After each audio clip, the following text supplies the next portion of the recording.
Hi, everybody. Welcome to Rachel's Reviews. This is the show where we are talking about 2015. We're going back 6 years. We're talking about the Walt Disney Studios films, and we're going to be ranking them. We've done this every single year. Yeah. We started, of course, we'll do 2021 soon, but we've done 2020 and all the way back, and it's been really fun. And thank you so much, Stanford, for joining me.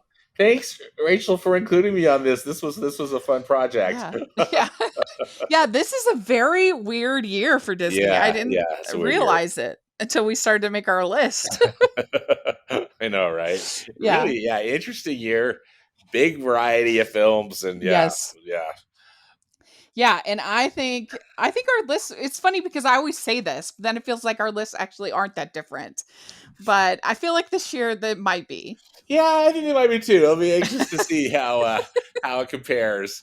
I know one for sure that I have way lower than almost everybody would have it, but I just, we'll see.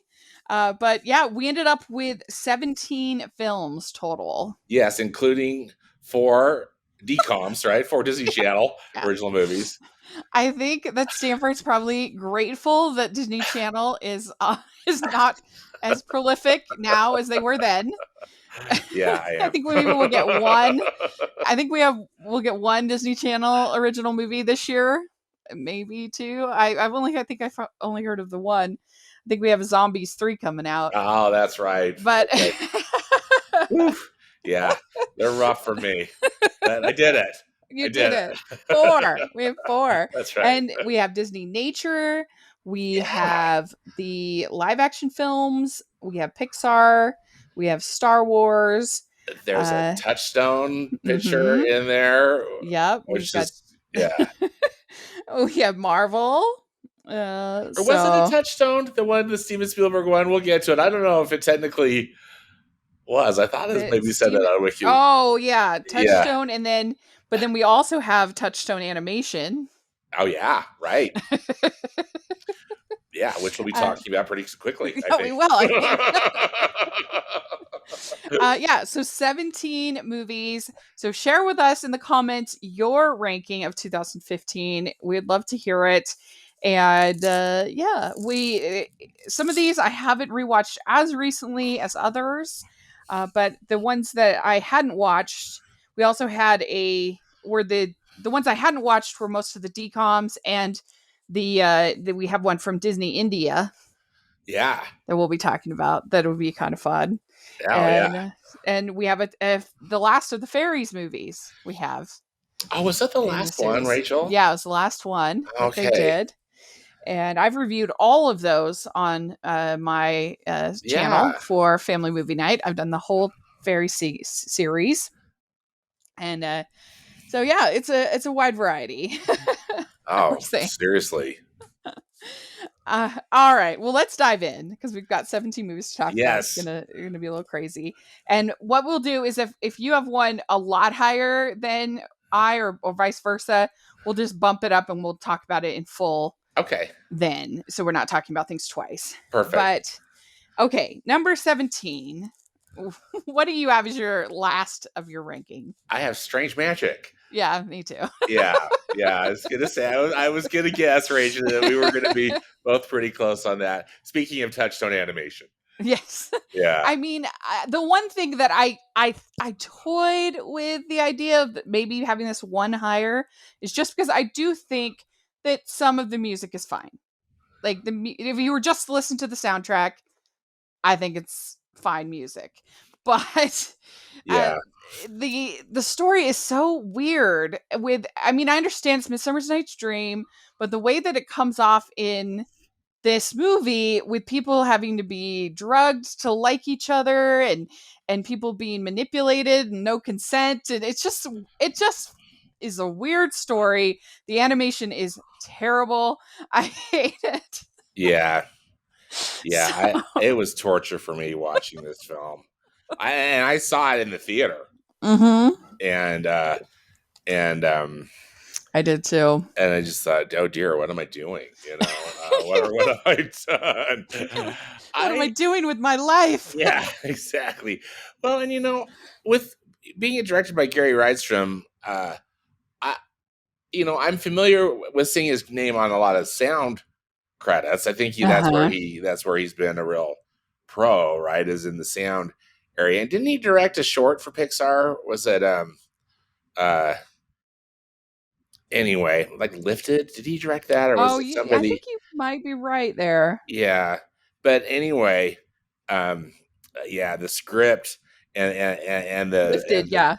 the animation really just yeah sink this movie. Yeah. I mean, Yeah, the way they have this villain and he's gonna like trick people to fall in love with him and and then what like the one sister does to the other sister is really mean. hmm It just does not yeah, translate well. it's a lousy film. Uh, Mhm. I Yeah. don't I don't know if anybody because what didn't it really it's considered really like a Lucasfilm project too, isn't it? Oh And yeah, it was all George Lucas's idea. He yeah, wanted to make this movie for his daughters yeah, and or daughter, I'm not sure, but I remember an interview where he said and it just goes to show that he doesn't have much of a way of writing women. oh, I good mean, we think point. about Yeah, even in the Star Wars movies that he was part of writing or helping to write, the women usually are pretty one note in their depictions and in their personalities and stories and everything. If you yeah, think about like Amidala and everything, that it kind of makes sense. I mean, I think that Leia is the best female character he ever wrote, and she's great. I love Leia, but still, I think yeah, that it's not the best. yeah, yeah. So it's worthy of the final place. I Of the don't think final, anybody would argue with that. yeah, that's Like I right. said, the only reason I toyed with it because I really didn't like the next one on my list, but the only reason is just because I do think the music is fine. Like I think there's pretty good singers all along. They Yeah, got some pretty good singers to be involved. So if you were just to listen to the soundtrack by itself, you'd be like, that was good. It's a good singing. yeah. That's the only plus of it about it, in my opinion. All right. Well, what do you have as 16 then? So I have one of the decoms. Yeah. Bad Hair Day Yeah. was the one I picked as number I 16. have that at 15 Yeah. and I have Invisible Sister at 16. Okay. See, and I have Invisible Sister at 14. Okay. Um, I'm realizing that for me I like the musicals from the DComs way better oh, than the absolutely. non-musicals. Yeah. And this one, The Invisible Sister, to me actually it was kind of mean. Like I didn't see anything that her sister was doing that was wrong. She was perfectly nice and friendly and it's not like she was a mean girl, not like she was like a mean popular girl. Yeah. She just was friendly and so she had more friends. And her becoming invisible, I felt like the whole thing just didn't make sense. And then the idea that her wearing her sister's clothes would make people think that she was her makes no sense. Right. Like what? They're not even twins. They're not even the same age. They don't look anything alike at all. And and so it doesn't make any sense that any of her friends would think that she was her, that think she Oh, was her sister. It doesn't it was bad. It was really bad and I didn't even think it had a good message. And so that's why it's the bottom for yeah. me. No, and I hear you. And honestly, I mean, this is a bit of a spoiler alert. I've got 4 decoms in a row right here.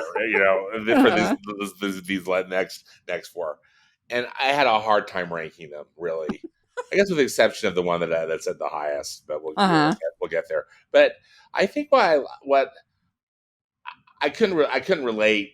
I didn't. I'm with you. Without it being a musical, to kind of break up this stuff, Mhm. it almost felt like it was way too long. Uh, Mhm. they're stretching out the story, and yeah, I'm with you. I didn't quite understand.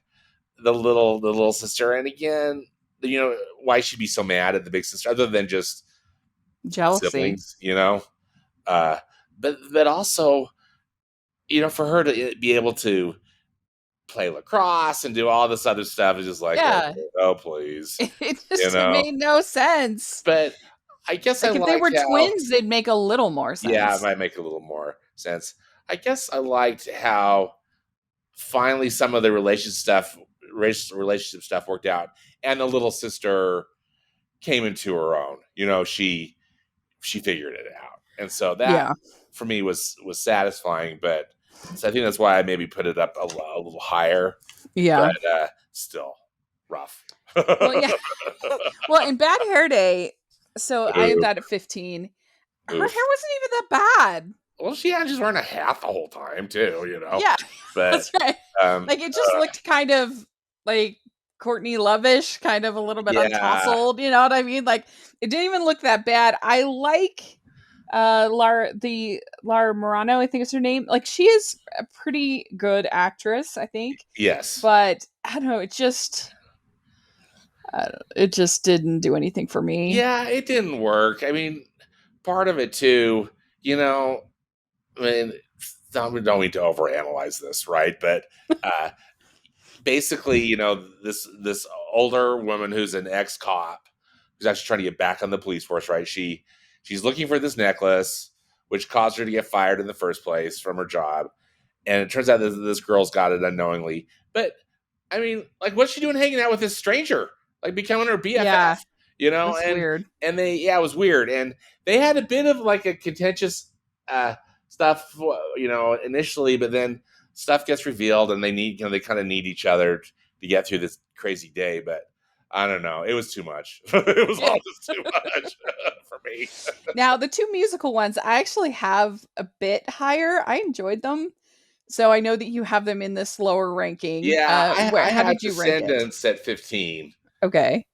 Which maybe isn't necessarily fair, and because I watched Descendants before I watched Descendants 2. Uh-huh. I did not do the same for one of these other movies we'll be Uh talking about, okay. but I still need to watch the first one. But Okay.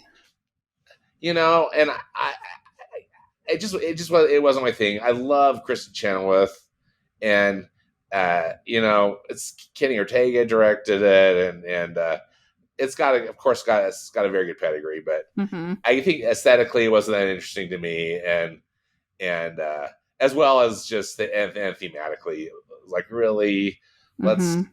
the way that they are taking these existing characters, um, you know, and putting them in this Yeah. different kind of setting. Again, not that I was that fussy about it, and I know I'm not the target market. I know lots of younger people, really enjoy these Mhm. movies. So Yeah. I'll give them that, and I I agree with you, because it's a musical. That helps a lot. yeah. Like I love Evil Like Me. I think that that is such a fun number that Kristen Yeah, Chenoweth sings. She is just queen in that song. yeah, And she's great. yeah, and I like the choreography. I like the songs. I mean, except for the "Be Our Guest" rap is very cringy. I'll get at get to that, but I like Kathleen and Jimmy. She's fun.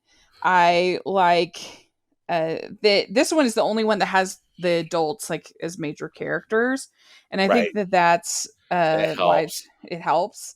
Yeah, And overall, I just have fun with both of these musicals. We'll talk more about Teen Beach Movie too, little in a little bit, but but yeah, I get it. Not everybody's thing, but I do think they're a little overhated. yeah. I think like actually I agree with you, even though I'm kind of hating on it. I would. I I agree, and I honestly did have a hard time ranking these Yeah. these Because four they're a sitcoms. totally different kind of thing. I mean, they're just for television, and it's Yeah, just not the same yeah, as a feature film. As a right. feature film. Well, my number 14, because I had Bad Hair Day at 15. My number 14 is actually Monkey Kingdom. The long reign of Disney nature beating Star Wars is going to end here on these ranking shows because Because the thing is that this one I think is one of the weakest of all of the Disney nature films because it feels so staged. Yeah, Everything feels set up to get these monkeys. Like they obviously always have their little story and the characters' names and everything like that. But at least in something like Chimpanzee, there's moments where they're like, wow, we didn't expect this to happen, or in some of the other ones they feel a little more authentic, whereas this, it's like they set out this birthday party for the monkeys to get, and everything just feels so staged that it doesn't really work, I don't think. And I'm not a big Tina Fey fan, so that's not it doesn't add anything for me. So I actually have that at 14. okay. I have Monkey Kingdom at 9, Okay. and I'm surprised they ranked it so high. But part of the issue is though what came below it, you know, Right. and so why why it's as high as I agree with you. I didn't care for this. I didn't really care for Monkey Kingdom that much. Yeah. I think the reason I put it as high as I did is even though it is probably the weakest of these Disney nature films, I still am amazed at the photography, uh, Yeah. how they're able to capture it. And I agree with you. This one seemed like they were on a set, uh, but um, I But still it though, takes that just takes away some of that photographic yeah, brilliance when I know it's all being sort of choreographed and staged, and that's probably true for most of these Disney nature movies, but I thought this one was the most obvious of yeah, any of them. and then as I've whined to you before, I just am not a big nature documentary person. Hmm. Um, looking at the monkeys for that long a period, I mean, that was almost as bad as the decoms, you know. Yeah. I And think so, the yeah. worst one for me of all is the butterfly one, the insect one Oh, with Meryl Streep. yeah, That one's just the most boring. I'm just yeah, not interested in insects. hmm yeah. I hear you. But and I think that the best chimpanzee is one of the best because it actually, like, they are completely surprised that this male chimpanzee bonds with this baby. Like that just doesn't happen in nature. Yeah. So they're really taken aback. And so I think that that one is one of the best. And I do love the flamingo one Oh yeah. because it's like set up like Lord of the Rings. And you got like the little birds with their salt shackles on, and you're like, That's right. no. But we'll come to that. I don't know what year that's in, Yeah, I but can't remember what it'll year. be ranked high. Yeah, all came out. Star Wars should watch out. Exactly. But so what order did you have the decoms then? Okay, so 13 is where I put Teen Beach 2. Okay. And then 14 Invisible Sister, 15 Descendant, 16th Bad Hair Day. I almost Okay. wanted to do like a 2 or 3-way tie, on some of these. Mm, But yeah. Teen Beach 2, though, for my number 13, uh, you had mentioned to me that I probably would enjoy it, just given that it's kind of there's a bit of an homage to Hmm. the '60s beach movies, and which I did. Yeah, Yeah. I thought it was just a lot of fun. Yeah. Uh, colorful, fun music, And I appealing think you'd cast. like the first one even more because the first one is even more because they go into the They go Teen Beach into the movie. movie. Yeah, that's what I thought. I need to watch Yeah. now the first And one, which I I will do. and I think it was smart because you're taking something that's already campy, like Gidget and the Netflix type, those kinds of Yes, movies are already that style. So when you make them into a decom, it just fits because it's the same kind of movie. yes. I thought it was a smart move for a decom too, and really, Hmm. and we'll see what happens as we move forward in the future. But decoms, though, like the Hollywood musical is alive and well with decoms, Hmm. Hmm. and Yeah. that's a happy discovery for me, Rach. I Yeah. didn't, Yay. All so right. anyway, thank you for And we didn't have to watch all four, but you agreed to it. that's right. I said I'm on the train. I'm gonna do it. I mean, I'd have to say, I think that it's nice that there is one thing that is truly made for like preteens and teens, because almost everything is made for kids older, like 13 and up, your Right. PG-13s, or Or way younger, younger. like your And your stuff yeah, for children. And so it is nice when they have something like High School Musical, yeah. which is really, even though it's set in high school, it's really made for like your It's made preteens, for your, preteens, yeah, you're like 9 to 13 kind of which is where age. Disney Channel has thrived over the Hmm. years, you know. And I don't know if they're still thriving as much, just given the changing landscape Yeah. and everything. But wow, you know, they've Hmm. been like that's where teens go, or Yeah, tweens. I and it mean, has been such a just uh beds full of talent for that yeah, Disney has also had. I mean, think of the people that they found over the years, right. you know, like uh, Demi Lovato, Miley Cyrus, Zac Oh yeah, Efron. Uh, there's just a lot. Lindsay Lohan, a lot of right. people that they've discovered in that age, for that age range over the years. And so, anyway, it's interesting. Well, so what do you have at 13? So at 13, I have the film that's made for Disney India, Yeah, ABCD same with two. me. Okay. Yeah, this is basically like Step Up for India. Yes, that's what I was going to Yeah. say. It's just thought this was a step up film, and it's a sequel, and it's on Hmm. Netflix. Yeah. That's where is that where you watched it too? Rage was on Hmm. Netflix. Yeah, Yeah, and it's kind of like Step Up. It's just for, you just watch it for the dancing. right. The dancing is really fun. The It, story is you know, yeah, the story was a nothing. bit of a bore, and also all these things, and part of it I think is Bollywood style of storytelling. How Hmm. it's just like how many obstacles do these people have to overcome? I mean, that just happens Yeah. even at the very last minute. Like when, okay, spoiler alert, when the one guy who's coughing up blood, like 45 minutes before the end of the movie, it's like, okay, well, we know what's going to happen at the very end. Right. I'm glad he didn't die. I thought he was going to die, like he was going to, collapse, and which we did, Yeah. but This is but this like, is ABCD2 for the yeah, record. anybody can dance Yes. uh, too, and Eh, well, honestly, though, what propelled this as high as it was for me, Rachel, was that scene they filmed at Lake Powell, Oh yeah. which was, I thought, a knockout. Yeah. The choreography in general was very impressive in the Yeah, dancing. So it would be a good one to have just like on the background and yeah. just kind of watch like little bits, because the story doesn't matter and No, it is excessively long. It oh, is they're so so long. long. They're so long, and just It's keeps 2.5 hours going and long, going. Yeah. and that is a Bollywood tradition, Yep. Oh that yeah, they have absolutely. It's extremely just long it movies. follows it just follows everything. Story, plot points and everything. Not that I'm some Yeah, Bollywood expert, but I've seen enough to know that, oh yeah, they're long. this is a Bollywood film. Yeah. So after you watch Bahubali 1 and 2, which are the epic, my favorite Bollywood films, then you should watch, or Tollywood, then go and watch ABC2. ABCD and ABCD too. Yes. Yeah. So we both have it at the same place for that one. But it was just fun to watch something different. Yeah, it Yeah. was, and as I said again, that because they traveled to the U.S. for this competition, and it's Hmm. fun that actually I think we're in Las Vegas, Hmm. and then they filmed that scene in Lake Powell, which Yeah. I thought was really cool. Yeah. That was cool. It looked beautiful. I agree. Well, my next one is going to be a shock. Well, it might be a shock, because it's one of the most overrated movies, in my opinion, of recent memory. And it was nominated for Best Picture, but I don't think it's very good.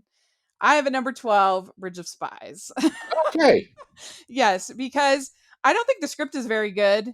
It brings up a lot of things and then never addresses them again. It's half this espionage movie, half a courtroom drama, and I don't think either are done that well. And I don't think that either of them mesh that well as one cohesive movie. I think like things like they bring up the fact that the one of the soldiers is dating Tom Hanks's daughter, and then that's never brought up again. We never hear about it again. His house is blown up. We never hear about that again. It's not a part of the story. It doesn't do anything. So there's lots of things like that that are just.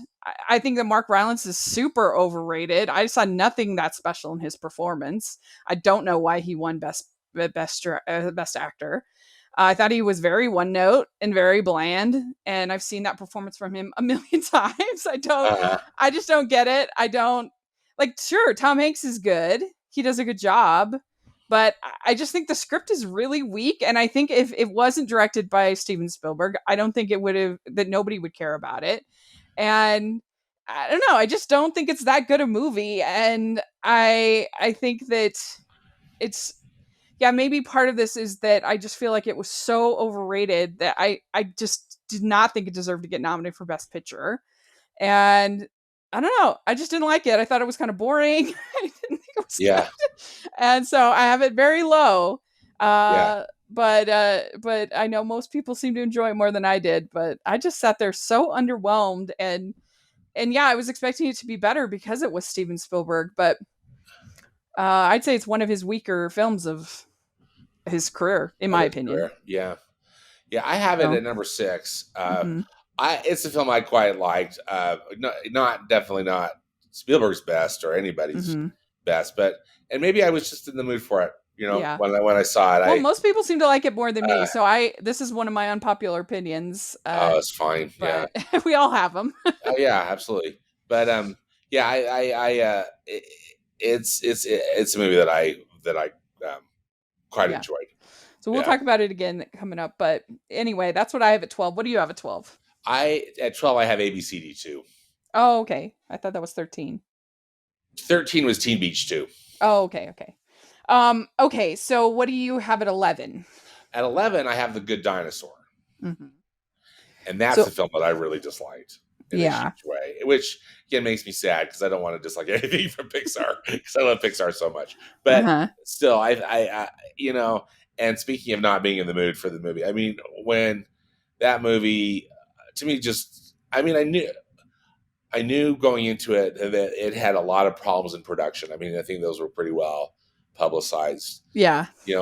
Director swap, a delay in release, and and again, it seemed like a high concept. I love the animation. I actually thought the very cartoony looking characters looked cool in the Mhm. environment they put them in.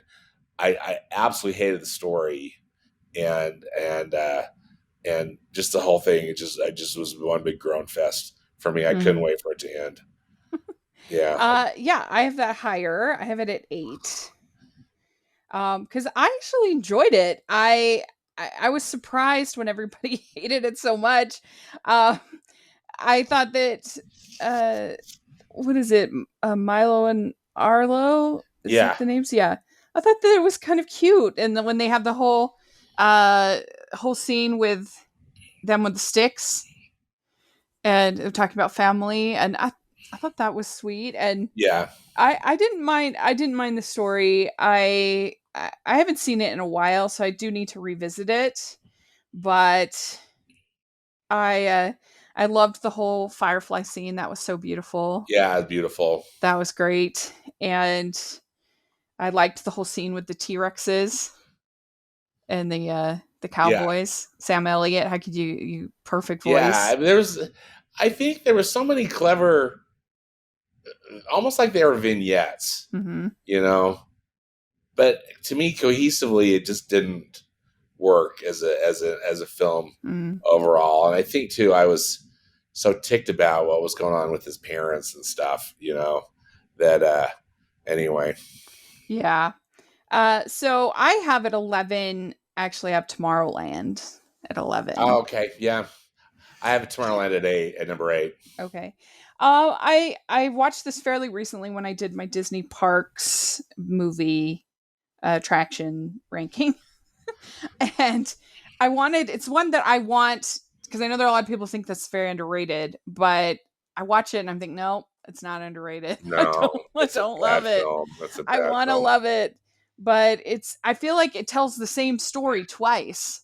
It tells her story of finding the pin and everything, and then getting to Tomorrowland and being awestruck by it. And then it tells George Clooney's story again, whether him finding and the coin and getting introduced to Tomorrowland, and then so it just feels very repetitive and very heavy-handed with its messaging, and it's just not all that whimsical and fun. You don't feel like a magic about it, like you should. I feel like in something like this, and I just don't love it.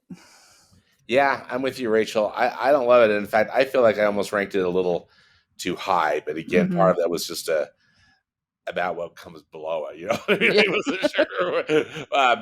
It was tough because for me, this movie was such a disappointment. Uh, yeah. I don't know if you were at the D23 that year I in wasn't. 2015, but they had this incredibly cool Tomorrowland booth there on the show floor, and it was, I don't know if you've seen any pictures of it or heard any talk about it, but they you know the marketing people did a really cool job because what they did is like you couldn't take any pictures in there. They won't let you take any pictures of the stuff, and it was like they had fabricated all these different quote unquote historical documents and things that were that were around the mystery of that plus ultra group. You know, Uh, the highlights that's highlighted in the film, and so they created this really cool mythos around it that was tied in with the Walt Disney Company, you know, and the World's Fair and all this stuff. It was super cool. Uh, and then watch the movie and like none of that was even addressed, or there was just like one little yeah, note about it, and that was it. And again, not so much that they had to go over all of the you know documents and artifacts and stuff, but you know I thought they just lost it. It was like I just felt like we were in the pickup truck with those two girls. It was yeah, probably only 10 minutes. It felt like an hour, you right. know. And I'm with you on the double storytelling, and it was a real fail. I think Yeah, on it needed like a little bit of whimsy, it like had right. They even had no whimsy. even something like Time Bandits, where they're going to all these different kind of Yes, worlds and stuff. Like it has a little bit of whimsy, a little bit of weirdness to it that makes it, or something like a Tim Burton film, with like a little bit of whimsy. It just needs something like that to make it feel special, and Mhm. it just, yeah, it just felt boring. I hate Yeah. to say it, it felt. Yeah. No, it's true. It was, and it was just again a real disappointment. Yeah, Yeah. agreed. All right, well, what do you have at number 10? But number 10, I had Tinkerbell and the Legend of the Never Beast, Yeah, and where do you have that? I have it at 7. So I have it a bit lower just because again, I don't feel like at all I'm the target audience. I've only seen one other Tinkerbell movie, Rachel. Hmm. Truth be told, I saw the first one whenever Okay. it came out. Was it in 2010 or something, or 2009? I Yeah. can't remember the year that came out, but uh, I've always, I mean, I just felt like these movies away.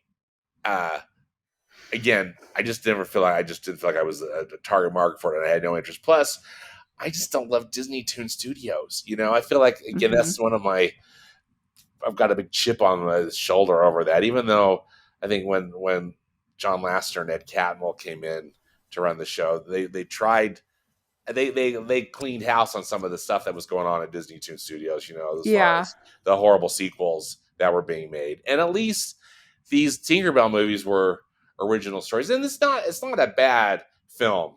I didn't think it was a terrible film. I just felt like this wasn't made for me. Yeah. So I think that's totally fair. I kind of like the story of Fawn and this kind of relationship with this Never Beast, yeah, and them like treating it like a monster at first, but then realizing that it has something to say for them, and because they're afraid once they get over those fears, they realize that he's actually a friend. It kind of has a bit of a Zootopia kind of message in that way, yes, and Fawn is the one who's willing to kind of talk to the Never Beast, and because that's her gift, is to talk to animals. And overall, I've enjoyed these. I mean, obviously, I said I reviewed them all on my channel for Family Movie Night. My favorite is the pirate one, just because it has the most allusions to Peter Pan, yeah. obviously, with her being a pirate. And so that one is kind of fun. And they have Tom Hiddleston there as a Tom young Hook, Hiddleston, which is yeah, fun. And I think the animation is very good in these. yeah. I think that the animation is really, they do a nice job. And as far as Disney Toons, I agree that of course most of the cheapquels are terrible. There are a few that I feel like they actually tried and they're decent. Yeah. I like Cinderella 3. I recently watched the 101 Dalmatians Part 2 for ranking that I did. Oh yeah. It was way better than I expected it to be. Where they have Martin Short as this artist who paints in spots, and Oh, like I remember that. 'Cause I think I did watch that one. Cruella becomes kind of obsessed. I thought it was mildly entertaining. Uh, I guess I sort of look at these direct to DVD sequels as they don't have to try at all. So when they do try, I'm like, good job, way to try. And Yeah. um, I in general I like the fairies movies. I would put them above the Barbie movies, and I enjoy the Barbie movies, but I think the Yeah. fairy movies are slightly better than the Barbie movies. Of course, there's like 35 Barbie movies, and there's only I think what 7 fairies movies, Oh, okay. something like that. That's what I want to ask you about. How many of these fairy movies are there? Because I know I've heard a bunch of these titles. I've only, but Yeah. now I can say I've only seen two. Okay.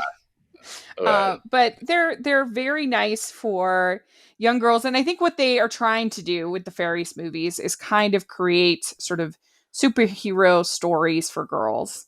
Like yeah. each of the fairies has their own sort of superpower, and they all once they work together, they overcome whatever evil is happening, problem, conflict, whatever.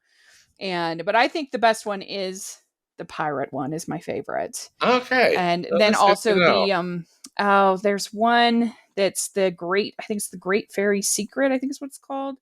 The other one, Tinkerbell and the Great Fairy Rescue. Okay. That's my other one. And they did get a pretty good voice cast for these movies. They have Mae Whitman, who I adore and love, Yeah. as Tinkerbell. Then they have Pamela Adlon, Lucy Liu, Raven Simone, Kristen Chenoweth. So they got a pretty good voice cast for these movies. And I just think overall for entertainment direct to DVD for young girls, I think they do a good job. Yeah. So anyway, yeah, I have it at 7.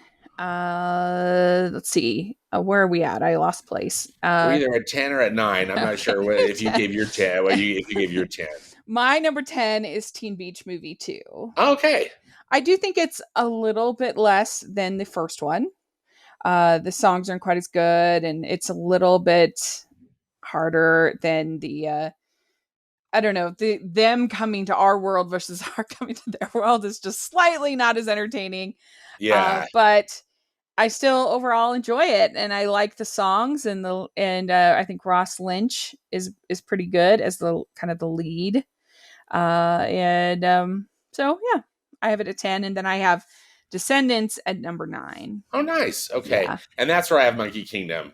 And Okay. again, but with, these were hard to rank Yeah. up until Tomorrowland, which is my number 8. Um, but because while I was really admiring the photography, as I mentioned in Monkey Kingdom, it just felt like it was on a set. So yeah. Anyway, so I'm repeating Yeah. myself, Yeah. but So then at number 8 is where I have The Good Dinosaur. okay, and that's where I have Tomorrowland. Okay. So yeah. And then 7, like I said, that's where I have Never Beast. Okay. And then which one do you have at 7? At 7 for me, I have Avengers: Age of Ultron. Oh, yeah. Yeah, Yeah. I have that at 6. Okay. So yeah, Mhm. we're pretty close. This was not my favorite. In fact, I think, and I'm with you. I don't think Marvel Studios has really put out a terrible film. But I don't know. Age of Ultron for me, I think maybe it's just a bit of a downer. I don't. Joss Whedon was so on his game for the original Avengers film, and I just didn't feel Yeah. like this one clicked as well. Yeah, I think that it's definitely not as good as the first one, that's for sure. That's a high bar to set. It's one of my Yeah, oh favorites. yeah. I mean, kind of an impossible bar, It's a really. tough thing because I do feel like now looking back, so many of the decisions they made sense for the Yeah. continuing on of the universe. There are Absolutely. so many things happening in Ultron, whether it's that don't really make sense to that story, whether it's Thor all of a sudden leaving or the, Yeah. I don't know. There's just a lot of little things and that now make sense now that we've seen the whole vision of it all, and so that makes me Yeah. want to be kind of kinder to it. I mean, when it first came out, I was really hyped. I was really excited about it, and there's still a lot of stuff that I do like. I love that opening party scene. It is so good, Oh, it's terrific. classic, Yeah.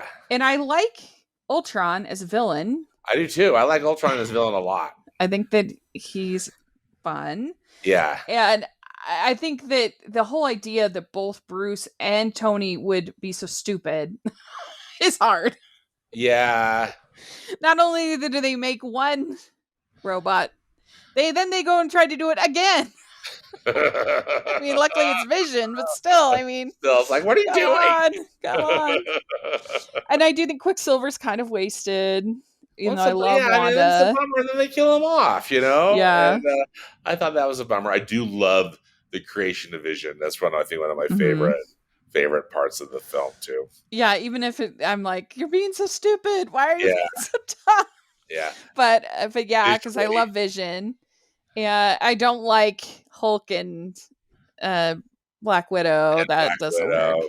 Yeah, that didn't really work for me either. But for me, the big problem with the movie is kind of I have a similar problem with Captain Marvel that both Ultron and Captain Marvel both have this like long section where they're just like at this house hanging Yeah, out, and you're just kind of like, what? This is what's boring. happening? Yeah, Why? And I feel like that same way with Ultron. That it's just like, why are they just at Hockey's house for so long? yeah. So yeah, it ended up at 6 for me. Okay, And what do you have at 6? I have Bridge of Spies. Oh, okay, that's right. So That's what do you 6. like Yeah. about it now that I've trashed it? Oh no, you know, as I was, I was mentioning, no, I totally respect what you're saying. Uh, I think I was, you know, when I saw it, particularly in the theater, uh, I I was in the mood for it Yeah. was the right type of espionage movie for me at that day, you know, Yeah. and so I haven't I don't I maybe I rewatched it once, Mm-hmm. but I just remember thinking it was a competent thriller, and I enjoyed it. Yeah. Do you But agree though that it would not have been nominated for Best Picture if it wasn't for Spielberg on the name? well, I guess I was kind of surprised that it got, you know, I guess yes and no, you know, Mm-hmm. because I know sometimes he and others, you know, they get snubbed. I wondered if what was I can't remember all the competition that was going on too, you know, Yeah, if there that's were, true. And I don't know, me especially because you had Sylvester Stallone in Creed that same time, and I thought his performance was so good I in that. know. See, that's who I was rooting for actually, because he was so good in that. Yeah, and so it it was just kind of I was just so confused. Um, let's see here. Okay, so I was wrong. So here we go. We got the official. So that year, 2000, it was actually the year of 2015, but then the They hand him so it out. was nominated, yeah. So okay, so it was up against Spotlight, The Big Short, Bridge of Spies, Brooklyn, which I adore, Mad Max Fury Road, which of course is amazing, The Martian, The Revenant, and Room. Oh, okay. And I don't know, I just don't think that it's up on those other movies level. Uh but it's when Inarritu won again for director, which I will never understand. And then yeah, Leonardo DiCaprio, Brie Larson, Mark Rylance, and Alicia Vikander won for best acting that year. And it was, I think, even was it nominated for? Yeah, it was nominated for best screenplay, and I'm just like, are you kidding me? Like the screenplay was not very good. Like I said, it like picks up a lot of things and then it drops them, and you never hear about them again. There's all kinds of it's basically like two movies in one movie because it is that espionage movie, but that's only for like half the movie, and then the rest of the stuff is him in court trying to get Mark Rylance out of jail. So it's not even an espionage movie for most of the movie. For most of the movie, it's this courtroom movie. Yeah. So I don't know. I just that's why I just thought it was so overrated. Like Yeah. it's not worthy of being nominated for best screenplay. It's not worthy for nominated best picture, and I just don't think that it deserved all of that praise, and so that does affect my ranking. But I Yeah. totally get it if you're just sort of. I totally get why you enjoyed it and many others did. So there we go. Yeah. All right. Well, let's move on. I think that we have the same top five Yeah, I was in gonna in say probably we differing orders, but but yeah, maybe for little different orders, but we've got the same. Yeah, I think we've yeah, got this. We clearly have the same films in the top five. yeah. Yeah. So number five is one that I would have had higher if I was doing this right after the year was over. It's I have Star Wars: The Force Awakens at five. Okay. Yeah. And when it first came out, I just thought it was so entertaining. I really loved and I still love the lightsaber battles. I think that they have like a rawness where it actually feels like a rod of light that they're fighting with, and you feel the heat that would have. And I really enjoy that about the movies. And I think the action set pieces are really well done and very entertaining. I just I've given it forgave quite a bit because I just assumed that we were going to get more, just like we got more about Luke's character through the original trilogy, that we were going to get more about Rey, that we're going to get more about Kylo Ren, and we really didn't. We got to kind of just mess afterwards, so that was disappointing. And of course, you know, it was disappointing that they weren't able to do more with Leia because of what happened. I think they had different plans that way. So it ends up at number five. I still overall think it's an entertaining film, but it definitely is disappointing in retrospect because it had so much potential and they just didn't succeed. And what do you have at five? At five, I have Cinderella, Okay. Yeah. and yeah. So, do we talk about Cinderella, or should I Yeah. give my? Go Or I'm ahead. happy to give my view on Star Wars too, which I have a little higher, Okay. but I Yeah, do I not have have it it a at little number higher. one, but it's Ah. high. It's Okay, good. higher. I have Cinderella a little higher as well. Okay. Uh Uh, so should I go with Cinderella for yeah, then, go or for it. okay? Yeah. So yeah, Cinderella number five. This was, I think, if I'm not mistaken, Rachel, the first of these current day remakes, live action remakes of the animated classics, If you right? That don't was consider Alice in Wonderland. okay. Some people do, some Some people people don't. do, some people don't, Yeah. right? Yeah. So anyway, regardless, it's a very nice adaptation of a film, of a story that's told often. Yeah. I thought they did a nice job in, again the thing that's a hallmark. We've talked about this a lot. That's a hallmark of these remakes is that they always throw a lot of money at them. Yeah. The production values are very high, great cast, beautiful effects, beautiful costumes and interesting set environments, whether they be, practical or CGI or whatever. But Mhm. I just thought this was a very nice film. I loved Kate Blanchett as the wicked stepmother. I thought Mhm. Lily James was a beautiful Cinderella. That dress they created for Cinderella is just a knockout. Yeah. And I don't, again, I think it was a combination of an actual costume as well as a lot of CGI, but it still looked beautiful. And there was a lot of magic in that movie and a lot of goodness in that movie. So yeah, I think probably the reason I have it just a little lower because again, it's a live action remake and they took me off. But Yeah. it's still I think a very nice film. Yeah. And I think that I have this at three, I'll just say. So Sandy Powell, she did just an incredible job with the costumes. I mean, she's a legend. Yeah, But all of them, whether it's the Wicked Stepsisters costumes, Lady Tremaine's costumes, they're all great. And I guess the thing that makes me a little more amenable to this than some of the other remakes is that we get so many versions of Oh Cinderella yeah, there's every like couple of years. there's the remakes of Cinderella Yeah. all the time. One of the first things I did on this channel when I very first started it was I did a whole series about the different Cinderellas, Oh, whether it's the nice. Go yeah, Rage. whether it's the Brandy one, Yeah. whether it's the Slipper and the Rose, which is so funny, Or Ever After, Ever right? With After, yeah.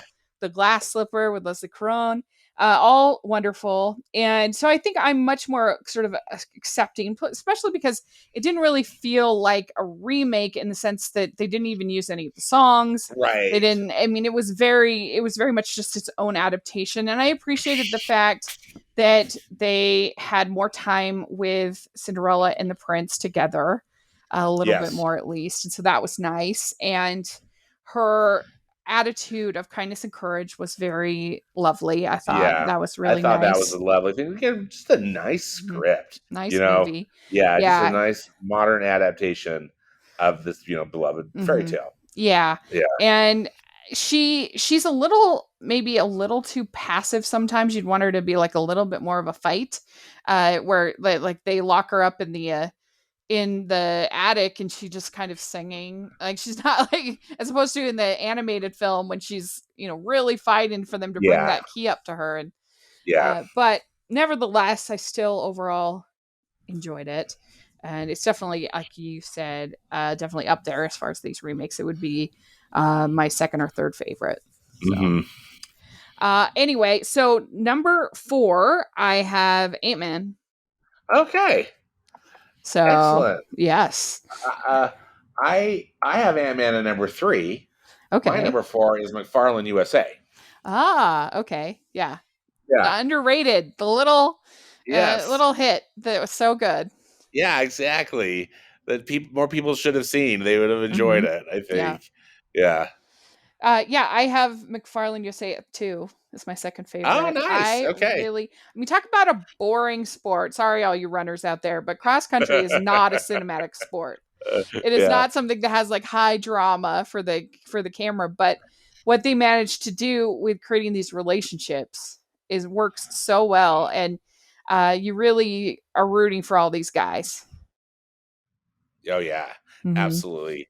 It's so expertly directed, by Nicky Caro, Mhm. uh, who's just a solid director, and Mhm. Kevin um, Costner. Costner is terrific in it, and a wonderful supporting cast. And I agree with you. They make what could possibly be incredibly boring so compelling. It's such a solid sports movie. I really Mhm. like this movie a lot. Yeah, me too. Is if I was going to make a list of underrated Disney films, this might be on there. I mean, pretty much I feel like I could put almost all of these sports movies on there. Yeah, they they never I feel like Disney never really believed in them very much I because they know would do such a good exactly. job and then they would do nothing with them. They wouldn't market them, they wouldn't Yeah, promote them. Like it's they so just like weird snuck him in the theater. because I would watch any of them. I Yes, mean, I'm a sucker for cheesy sports movies, but nevertheless, I don't think any of them. Probably the worst one is the cricket one, but yeah. still solid. It's still Oh entertaining. yeah. Oh, I'd watch it. absolutely, for sure. Yeah. So, what do you have at 2? So my number 2 is Star Wars: The Force Awakens. Oh, okay. Yeah, Yeah. yeah. So, where do you have Uh, Ant Man? I have Ant Man at 3. Oh, okay. Good. So, I guess we should talk about Ant Man. We haven't really talked about it. Yeah, so you're Ant Man. You got it at 4. 4. Yeah. Okay. Yeah. So, I think this. I mean, I love Paul Rudd. Ever Oh since yeah. Clueless, I've been a huge fan. Absolutely. And he's got the eternal fountain of youth. Oh my stars! I and, know, right? and I know a lot of people have this down on their Marvel rankings. I disagree. I think it's really Yeah, charming. I do too. I think it's a blast. I like, I mean, not to use the pun, but it is small. It's just a heist movie. It's Yeah, like a little heist story. I do think that Evangeline Lilly is kind of wooden and not great, but I think that she's better in the sequel she's than in better. I this. agree. She's better in the sequel. Uh, Yeah. but I love the trio of guys Oh helping my stars! Ti Michael and Pena Michael and Pena. they just steal the show. Yeah. Oh, they're funny. And I actually don't mind Corey Stoll. I mean, I've had a huge crush on him for forever, and I think he's very handsome. So that went a long way for me. But I don't think he's that bad as far as Marvel villains. No, I thought he was a Yeah, good villain. yeah, I do too. And I'm probably, I don't know if I'm in the minority in it, but I thought he was really good. Yeah, Uh, and the whole ending with on the train set was so fun. That was oh, very it clever. was hilarious. It Yeah, was so clever, and I thought director Peyton Reed really delivered on it yeah. because For how much flack he got about not being Edgar Wright Edgar and Wright, everybody complaining about that, the fact that he came and made a really fun film. yeah, And the thing is, I was frustrated by that because it's like I feel like the relationship between Edgar Wright and Marvel was like relatively amicable. They just yeah, realized he wasn't willing to work in the MCU. It's like you can't go into McDonald's and make a pizza. Like you have to work within the yeah, ingredients that you have. Like it's the MCU. That's what it is. You have to make a film in the MCU. right, You know, and so he exactly, it wasn't going to work, and so that's it. That's fine. And I it seems like to me that they actually left like fairly amicably from what I've seen, yeah. and That's yet what and it then is. people want to blow it up to this huge thing because they hate Marvel. Right, right, yeah, and I wonder too how much of Edgar Wright's story or script or ideas Yeah, are intact. I bet a lot of them are. I think a lot of that stuff with the Michael Pena Yeah, stuff was from Edgar Wright. And I yeah, mean, I would way rather have them just cut ties and start, with have Peyton Reed do it than do what DC did to Zack Snyder, yeah, where it's like they let him kind of make it and then like exactly. finagle with it in cuts and in reshoots. I I would way rather have Ant-Man than his Justice League, or Justice just League. as a comparison Hmm. of what could have happened. So I Yeah, like it. I'm glad you like it I too. do too. Like it a lot. I think the little his daughter's adorable, Oh yeah, little Cassie, and just a terrific supporting cast. yeah. I think Michael everybody, Douglas. Mike. Oh, seriously, Michael Yeah. Douglas and Bobby Cannavale, and Mm-hmm. Judy. What's his name? His ex-wife. Judy Is Greer. just, yeah. Yeah, Judy Greer is so. Everybody's great in that film, yeah. and And I'm looking forward to the third one when they oh, me get it. too. Yeah, I Quantum mean, Realm. hello, Michelle Pfeiffer, Yeah, and you know, I just yeah, everything about it is just is a real blast. yeah. So I think we have the same number one. All right, Exciting. Is it 1, 2, 3, Inside Out? Inside Out, Ah! yay, yay! Yes. This is still up there in my, I forget where I had it in my animated film ranking. It was in the top 20 of my overall animated Oh, film ranking that yeah, I recently did. I love this movie. I like both parts of it. I like Riley dealing with the move and her sort of all of a sudden lack of emotions. And you see that kind of deadness on her face when she gets onto that bus and what she's going through. And then also, I think the whole journey of Joy when she starts thinking that basically happiness equals fun. And then as she goes through this different experiences, she starts to have this so much richer understanding of what it means to be happy. And hmm, it's just beautiful and gorgeous. And I love the music, and I love I love Sadness as a character. I love Bing Bong as a character. yeah. All of that. So many of the jokes were so funny. The I love the room of abstract thought. I know. It's so good. Yeah, it's so good. It's such a fantastic film, soup to nuts. I love all the stuff that you mentioned. The just how clever it is. Yeah, it all makes sense. We can all relate. It's just it's completely relatable the way Pete Docter and the magicians at Pixar put it all together. And I'm with you. I love Riley's story as well as what's going on inside. And I think that when Joy figures it out, that's just one of the finest Pixar moments. Mm-hmm. Yeah. Um, which is saying something because they have a lot of them, but that I just think is so brilliant. One of the things I love so much about good Pixar movies is how just I call it authenticity. There's probably any number of words for it, but just it just feels so real and so uh, relatable and right. Yeah. Just like it's like, oh yeah, just it just connects and I think it's almost universal. For people who are watching these movies, how they feel about them. Yeah, So there's so many things to think about with this one. The islands of personality, yes, which is so train of the thought. train of thought, the and just so many funny parts too to lighten it up. Congratulations, San Francisco, you've ruined You've pizza. ruined pizza. This black Yeah, is so good. yeah, and I I love the scene where she has to speak in school. Like, who can't relate to that? Yeah, yeah. And them trying to kind of help her to deal with that, and they can't. And I just think, who can't relate to both the emotion side of it and also the Riley side of it? And when she comes Mhm. home and she says, "I miss home," she's crying at the end. Yeah, it's yeah. it's very, very, I very get good. emotional just thinking about it. Yeah, It's really it's just a marvelous movie. Yeah. it's one of my all-time faves. It Oh would yeah, definitely for be in sure. my in some of my top movies I've ever seen kind of lists. Oh, So absolutely. Yeah. yeah, it's a very weird year for Disney, but yeah, this has been fun. It was fun to look back It and was fun. Yeah. like it's fun when you are kind of forced to watch some things that you wouldn't normally watch Oh, and kind of get out of absolutely. your comfort zone.